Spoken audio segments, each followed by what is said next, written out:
America के बड़बोलेपन का पूरी दुनिया को हो रहा है नुकसान। ईरान के राष्ट्रपति पेजेश्कियां का दावा, नहीं झुकेगा ईरान। सवाल ये है कि क्या भरोसे के लायक नहीं अमेरिका के दावे? एक बार फिर बातचीत के बन रहे संयोग में ईरान की क्या रहेगी भूमिका? अमेरिका ने फिर अलापा बातचीत का राग, मध्यस्थता को बेताब पाक, लेकिन क्या मिलेगा ईरान का साथ? लगातार हो रहे युद्ध विराम के उल्लंघन से आजिज आया ईरान। गालिबाफ बोले, अगर अमेरिका नौसैनिक नाकेबंदी नहीं हटाता है तो होर्मुज स्ट्रेट में सीमित होगा यातायात। नमस्कार, मैं हूं आशीष त्रिपाठी आपके साथ। और युद्ध विराम की तथाकथित तिथि खत्म हो गई और बातचीत अब आगे होगी या फिर मिडिल ईस्ट में एक बार फिर बारूद की गंध फैल जाएगी। हालांकि युद्ध विराम खत्म होने से पहले एक बार फिर दोनों देशों के एक टेबल पर आने की संभावनाएं दिखाई दे रही हैं। ईरान के साथ सीधी बातचीत के लिए एक नए दौर के लिए अमेरिकी प्रतिनिधिमंडल के पाकिस्तान जाने की उम्मीद है। तेहरान ने अभी तक इस बात की कोई पुष्टि नहीं की है कि वो बातचीत में शामिल होगा या नहीं, लेकिन बात से ये तो साबित हो रहा है कि उसका मन बिल्कुल नहीं है ऐसी बातचीत में शामिल होने का जिसका कोई हासिल वसूल ही ना हो, जिस बात पर बात करने वाले कायम ही न रहें। ये अमेरिका की बात कर रहा हूं मैं। दरअसल ये बातचीत इस्लामाबाद में अब आमने सामने की चर्चा के दूसरे दौर के या दूसरे प्रयास के तौर पर देखी जा रही है। पहली बातचीत बिना किसी समझौते के खत्म हो गई थी और सीज फायर की घोषणा कर दी गई थी। हालांकि उसमें भी हमले होते रहे। बाद में दोनों पक्ष 2 हफ्ते के अस्थायी संघर्ष विराम के उल्लंघन का आरोप एक दूसरे पर लगाने लगे। यह संघर्ष विराम अमेरिका के समय के मुताबिक बुधवार शाम खत्म होने वाला है। प्रेसिडेंट ट्रंप ने ब्लूमबर्ग न्यूज से बातचीत में बताया संघर्ष विराम आगे बढ़ने की संभावना है। फिर यह कहा कि संघर्ष विराम आगे बढ़ने की संभावना बहुत कम है। पीबीएस न्यूज के साथ एक अलग इंटरव्यू में उन्होंने चेतावनी दी कि अगर तय समय सीमा तक कोई समझौता नहीं हो पाता है तो फिर जगह जगह बम फटने लगेंगे। ट्रंप ने इस जंग में भले ही कितना नुकसान क्यों ना झेल लिया हो और नुकसान हो रहा हो, अमेरिका में बढ़ रही महंगाई और अस्थिरता की भावना को इस युद्ध का असर वो न मान रहे हों, लेकिन उनका दावा है और वो दावा एक ही है शुरू से, मैं जंग जीत रहा हूं बहुत बड़े अंतर से।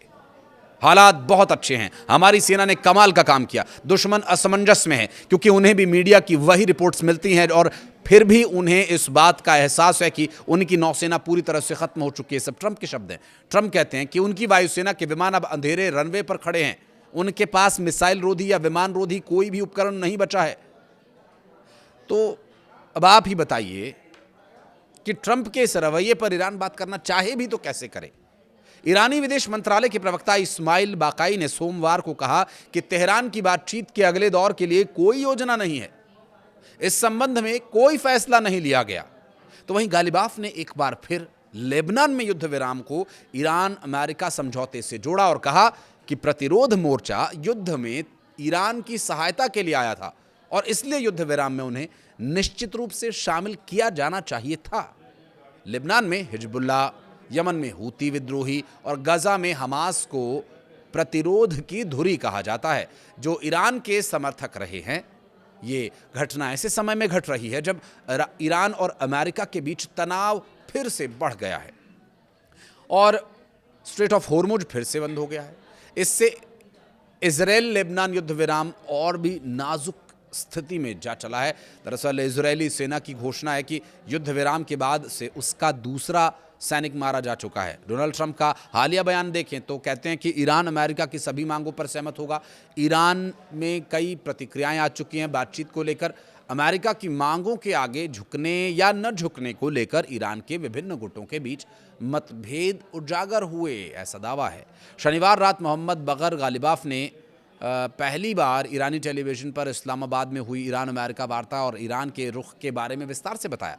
गालिबाफ के बयान ईरान में कट्टरपंथी ताकतों द्वारा अमेरिका के साथ बातचीत को लेकर शासन की स्पष्टीकरण देने में विफलता की कड़ी आलोचना के बाद आए। गालिबाफ ने इस टेलीविजन कार्यक्रम में कहा कि अगर मैं अपने प्रिय लोगों से पहले बात कर पाता तो बेहतर होता, लेकिन दुर्भाग्यवश मेरी व्यस्त दिनचर्या और काम के दबाव ने मुझे ये अवसर ही नहीं दिया। इन सब के बीच बड़ी खबर यह आ रही है कि ईरान के एक पूर्व मंत्री ने दावा किया कि सुप्रीम लीडर मुज्तबा खामेनेई पूरी तरह से स्वस्थ हैं। ईरान ब्रॉडकास्टिंग के पूर्व प्रमुख और पर्यटन मंत्री रह चुके अयतुल्लाह जरगामी ने एक्स पर एक पोस्ट में लिखा कि भरोसेमंद जानकारों का मानना है कि सुरक्षा कारणों से अभी खामेनेई की तस्वीरें या ऑडियो जारी करना ठीक नहीं होगा। जरगामी ने लोगों से अपील की है कि वे बेकार की बातों पर ध्यान न दें। ये इशारा उन लोगों की ओर था जो लंबे समय से मुज्तबा खामेनेई को लेकर, उनकी सेहत को लेकर कई तरह के सवाल उठा रहे थे। मुज्तबा खामेनेई 8 मार्च को सर्वोच्च नेता बनाए गए थे।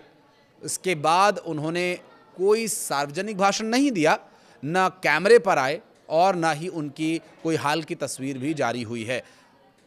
अब तक सुरक्षा कारणों से इसे माना जा रहा था। हालांकि पिछले 40 दिनों में कई बार लिखित बयान ज़रूर उनकी तरफ से जारी किए जाने की बात सामने आती रही है और ये उनका बयान होने के दावे भी किए गए। 20 अप्रैल को सुन्नी धर्मगुरुओं का उन्होंने धन्यवाद भी किया था, जिस पर उन्होंने उनके पिता की मौत पर संवेदना जताए जाने के चलते उन धर्मगुरुओं का धन्यवाद ज्ञापित किया था। बहरहाल अब जो बातचीत का दौर शुरू हो रहा है ईरान और अमेरिका के बीच, उस पर हर एक जानकारी हम आप तक पहुंचाएंगे। लेकिन ये बातचीत जिस तरह से ईरान की प्रतिक्रिया सामने आ रही है, लग नहीं रहा कि किसी नतीजे तक पहुंच पाएगी। लेकिन हम उम्मीद ज़रूर करते हैं कि शांति स्थापित हो, स्ट्रेट ऑफ हॉर्मुज़ एक बार फिर खुले, लोगों की समस्याओं का हल हो, क्योंकि अब ये युद्ध भारत समेत पूरी दुनिया के कई देशों को धीरे धीरे भारी पड़ने लगा है। आप कुछ कहना चाहें इस बारे में तो कमेंट सेक्शन में ज़रूर बताइएगा। वीडियो को यहाँ तक देखने के लिए बहुत बहुत धन्यवाद।